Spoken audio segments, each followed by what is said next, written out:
গণভোট ও জুলাই সনদ বাস্তবায়ন নিয়ে সরকার ও বিরোধী দলের তুমুল বিতর্কে উত্তপ্ত জাতীয় সংসদ। বিরোধী দলীয় নেতা ডাক্তার শফিকুর রহমান নোটিশে সংসদ মুলতবি করে সংবিধান সংস্কার পরিষদের অধিবেশন ডাকার দাবি জানালে সরকার দলীয় এমপিরা এর বিরোধিতা করেন। এক পর্যায়ে স্বরাষ্ট্রমন্ত্রী সালাউদ্দিন আহমেদ সংবিধান সংসদ কমিটি গঠনের প্রস্তাব দিলে বেড়ে যায় উত্তেজনা। পরে বিষয়টি আলোচনার জন্য মঙ্গলবার 2 ঘণ্টার সময় নির্ধারণ করে দেন deputy speaker barrister Kaysar Kamal.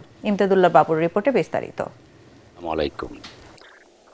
13 দিন বিরতির পর রোববার বসে ত্রয়োদশ জাতীয় সংসদের প্রথম অধিবেশন। কার্যসূচি অনুযায়ী প্রশ্নোত্তর পর্ব চলাকালে পয়েন্ট অব অর্ডারে দাঁড়িয়ে বিরোধী দলীয় নেতা ডাক্তার শফিকুর রহমান গণভোট ও জুলাই সনদ বাস্তবায়ন নিয়ে নোটিশ উত্থাপন করেন। কার্যসূচির ব্যত্যয় ঘটায় এর বিরোধিতা করে সরকারি দল। সংবিধান সংস্কার পরিষদের অধিবেশন আহ্বান প্রসঙ্গে নোটিশে বিস্তারিত লেখা আছে।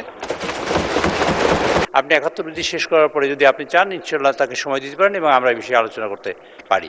কার্যসূচির আনুষ্ঠানিকতা শেষে নির্ধারিত আলোচনা পর্বে নোটিশের বিস্তারিত তুলে ধরেন ডাক্তার শফিকুর রহমান। দ্রুত সংবিধান সংস্কার পরিষদের অধিবেশন ডাকার আহ্বানও জানান তিনি। জনগুরুত্বপূর্ণ বিষয় হিসাবে জুলাই জাতীয় সনদ সংবিধান সংস্কার বাস্তবায়ন আদেশ 2025 এবং সংবিধান সংস্কার পরিষদ অধিবেশন সংক্রান্ত আলোচনার জন্য মাননীয় স্পিকারের প্রতি সংসদ মুলতবি প্রস্তাব উত্থাপন করছি। এ সময় বিরোধী দলীয় নেতার নোটিশ আইনসম্মত নয় বলে মন্তব্য করেন স্বরাষ্ট্রমন্ত্রী সালাউদ্দিন আহমেদ। নোটিশ তো দিতে পারবেন আপনি জরুরি গুরুত্বপূর্ণ বিষয়ে, জরুরি জনগুরুত্বপূর্ণ বিষয়ে নোটিশ দিতে গেলে তো আপনাকে অন্য বিষয়ে যেতে হবে, আর বিধি 68-এ যেতে হবে। আমরা কি পার্লামেন্টের একটা সংসদীয় কমিটি ফর্ম করব যেখানে সংবিধান সংশোধনের জন্য সবাই প্রস্তাব দিবেন, বিরোধী দল, সরকারি দল, স্বতন্ত্র সদস্য থেকে সবাই মিলে, নাকি শুধু আমরা এখানে ডিবেট করে মুলতবি প্রস্তাব গ্রহণ করা হইল হ্যাঁ অথবা না বলেন না করছে এগুলো সেখানে যাব?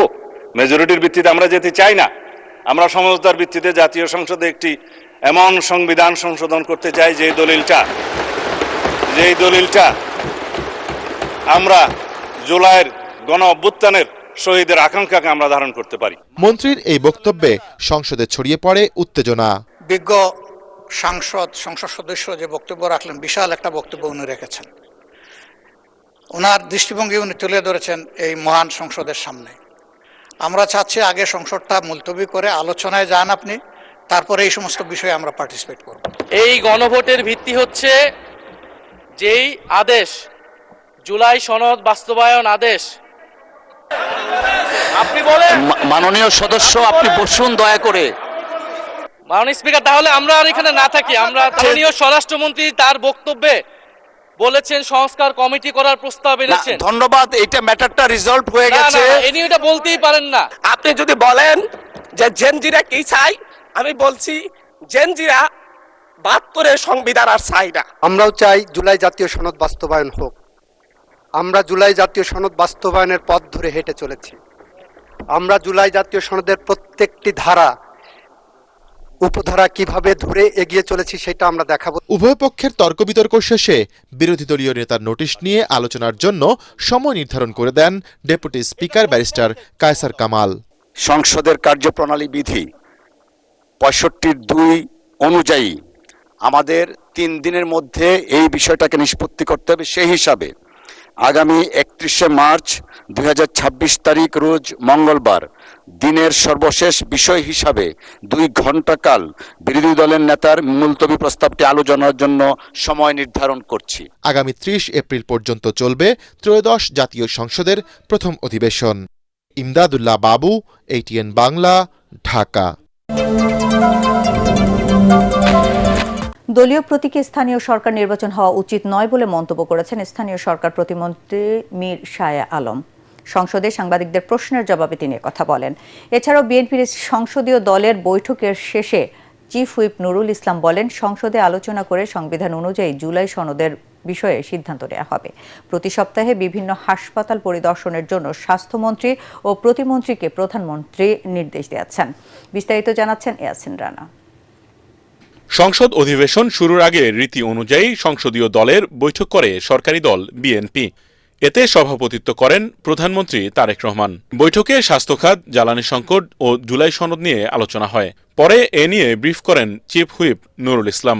বলেন, স্বাস্থ্য খাতের উন্নয়নে বিভিন্ন দিক নির্দেশনা দিয়েছেন প্রধানমন্ত্রী। স্বাস্থ্য ব্যবস্থা উন্নয়নের জন্য সমগ্র বাংলাদেশ ঘুরে এবং দুইজন মন্ত্রী তারা সপ্তাহে একদিন বন্ধের দিনে হলেও তারা ঘুরে ঘুরে হসপিটালগুলো দেখবেন এবং প্রয়োজনীয় স্বাস্থ্যসেবা নিশ্চিত করার জন্য দেশের মানুষের যা করা দরকার তাই করবেন।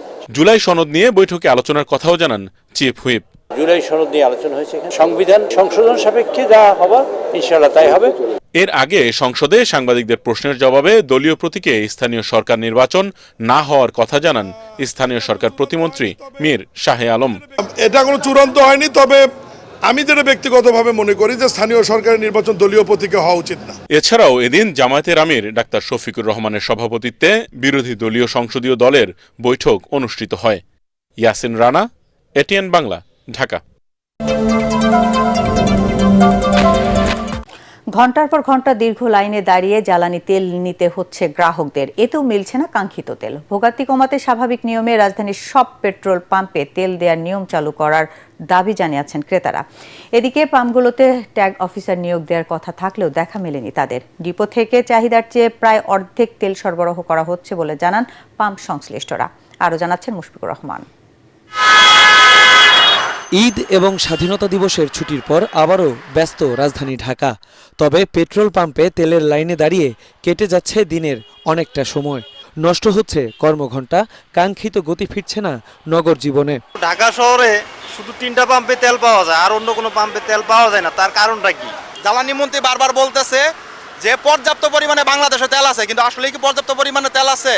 পাম্পে যে পরিমাণে সিরিয়াল, ঢাকার ভিতরে আপনি 100 যদি পাম্প থাকে 80টা পাম্পেই তেল নাই। তালুকদার যায় তেল নাই, ওখান থেকে এখানে আসি ওই জাহাঙ্গীর গেট দিয়ে উঠান নিয়ে লাগাইছি, তখন বাজে 7টা 5 থেকে এখন পর্যন্ত।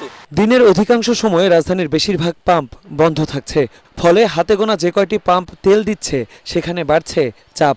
যেখানে পাওয়া যাবে এখানে এসে হুমড়ি খেয়ে পড়তেছে। আর যদি সব পাম্পে থাকে তাহলে এক জায়গায় এত ভিড় হতো না। সবাই সময়ের মূল্য আছে, সবাই চিন্তা করে যেখানে ভিড় কম থাকবে ওখানেই যাবে।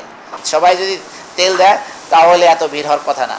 এদিকে অনিয়ম রুখতে প্রতিটি পাম্পে ট্যাগ অফিসার নিয়োগ দেওয়ার কথা থাকলেও তার বাস্তব রূপ এখনো দেখা যায়নি। সরকারি কর্মকর্তা এখন পর্যন্ত আমাদের এখানে এখনো আসেনি, কিন্তু ওই যে আপনার গোয়েন্দা সংস্থা বা পুলিশ এরা মাঝে মাঝে আমাদের থেকে প্রতিদিন সকালবেলা কি পরিমাণ তেল এই আপডেটটা নিয়ে নেয়। সংকটের আগেই আতঙ্কিত হয়ে তেল মজুত করার মানসিকতা ভয়াবহ পরিণামের দিকে নিয়ে যেতে পারে বলে ধারণা পাম্প সংশ্লিষ্টদের। মুশফিকুর রহমান, এটিএন বাংলা, ঢাকা।